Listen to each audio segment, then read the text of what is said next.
আপনারা কষ্ট করে সময় বের করে আমাদের আমন্ত্রণে এসেছেন, এই জন্য অসংখ্য ধন্যবাদ।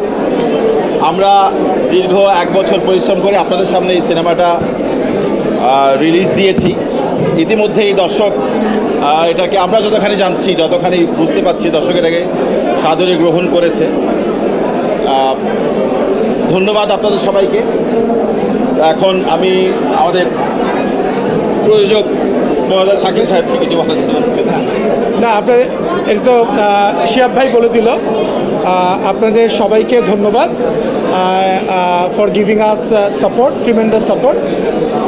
একটা কথা বলতে চাই যে কারণে আমরা আসলে প্রিমিয়ার শো করি না, আমরা চাই আসলে দর্শক আগে সিনেমাটা দেখুন। আজকে 8ম দিন চলছে। আজকে এসে আমরা স্পেশাল স্ক্রিনিং করার কারণই হচ্ছে আমাদের ইন্ডাস্ট্রির বন্ধুবান্ধব যারা আছেন, আমাদের কলিগ যারা আছেন, এমনকি সাংবাদিক ভাইরা, ভাই বোনেরা যারা আছেন, তারাও কিন্তু দেখার সুযোগ পাননি। তারা গত 7 দিন, ঈদের আগে আরও 3-4 দিন আমরা দেখেছি যে আপনারা কন্টিনিউয়াসলি আপনারা বিভিন্ন হলে ছুটে বেরিয়েছেন, দর্শকের রিভিউ নিয়েছেন, এবং আপনাদের কাছ থেকে একটাই আমাদের এক্সপেকটেশন ছিল যে আমরা সবসময় বলতাম, যদি দর্শক কোনো ছবিকে ভালো বলে আপনারা বলেন ভালো, যদি খারাপ বলে সেটাও প্রচার করেন আপনারা। কিন্তু একটা আশাব্যঞ্জক বিষয় হচ্ছে আমরা দেখেছি, আমরা আপনাদের বিভিন্ন টেলিভিশনেই আমরা সারাক্ষণ রিভিউগুলো যখন দেখছি, আমরা দাগির একটা নেগেটিভ রিভিউ আমরা পাইনি, এবং সেটা আপনারাও জানেন। তো আপনাদেরকে আমন্ত্রণ আজকে এই স্পেশাল স্ক্রিনিংয়ে, যেখানে আজকে আমাদের ইন্ডাস্ট্রির বন্ধুবান্ধব, কলিগরা এবং সাংবাদিক ভাই বোনেরা আপনারা দেখে আরেকবার আপনারা দর্শকের কাছে, সাধারণ মানুষের কাছে আপনারা আপনাদের রিভিউটা দেন, মন্তব্য করেন, যেটা ভালো লাগলো সেটা বলেন, খারাপ লাগলেও বলেন। Thank you so much. সব মশার বিরুদ্ধে সুরক্ষা দিতে এলো বসুন্ধরা এক্সট্রিম অ্যারোসল, মশার বিরুদ্ধে এক্সট্রিম সুরক্ষা। আমাকে যেই সাংবাদিক ভাই প্রশ্নটা করেছেন, ওনার নাম হচ্ছে শাহাদাত রিফাত, উনি ATN নিউজে কাজ করেন। তো আজকে আমরা দেখলাম, দেখেন আমি এটা খুব স্পোর্টিংলি নিচ্ছি, কারণ যখন কোনো একটা সিনেমা হিট হয়ে যায়, দর্শকের মুখে মুখে চলে যায়, যেমন দাগি, এবং সেটা নিয়ে হয়তো বিভিন্ন ধরনের কনস্পিরেসি বলেন, অথবা সেটাকে নিয়ে নানান চিন্তাভাবনা তৈরি হয় সেটা, এবং তাদেরকেই আপনারা একবার জিজ্ঞেস করেছিলেন যে কুচক্রী মহল কারা।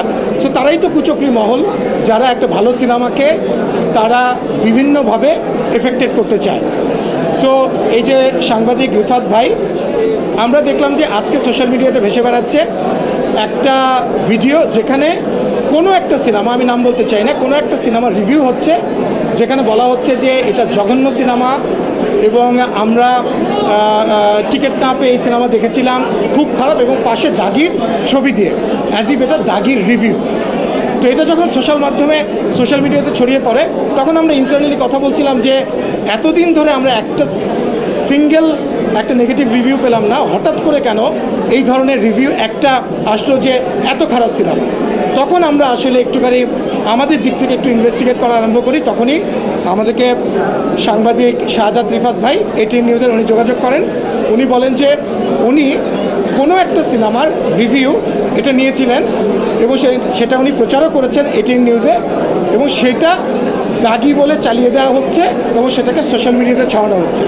যারা এটা করেছে তাদের এগেনস্টে আমরা লিগ্যাল অ্যাকশন নিব, এবং তাদেরকে আমরা বলবো যে আর এই ধরনের অধ্যত্ব আপনারা দেখাবেন না, আর ফার্দার যদি এই ধরনের ঘটনা ঘটে, এটা আমরা ডেফিনেটলি একটা স্টেপ নিতে বাধ্য হব, এবং যারা এটা করেছেন তাদেরকেও আমরা আইনের আওতায় আনবো। তবে আমি একটু স্পোর্টিংলি নিচ্ছি এই কারণে যে এটা দিয়েও আরেকবার প্রমাণ হলো যে দাগি যে হিট হয়ে গেছে, এবং দাগি যে বলেছিলাম যে is going to be blockbuster, এটা আবারও আপনারা প্রমাণ করে দিলেন।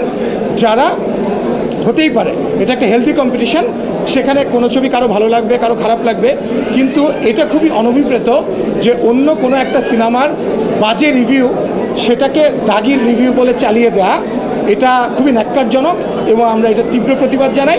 আমি না, দর্শকটাই প্রতিবাদ জানাচ্ছে। আমি দেখলাম সোশ্যাল মিডিয়াতে সয়লাভ হয়ে গেছে যে এই মিথ্যা কথা এবং অপপ্রচার কারা চালাচ্ছে, এটা খুবই দুঃখজনক। এইটুকুই বলার ছিল।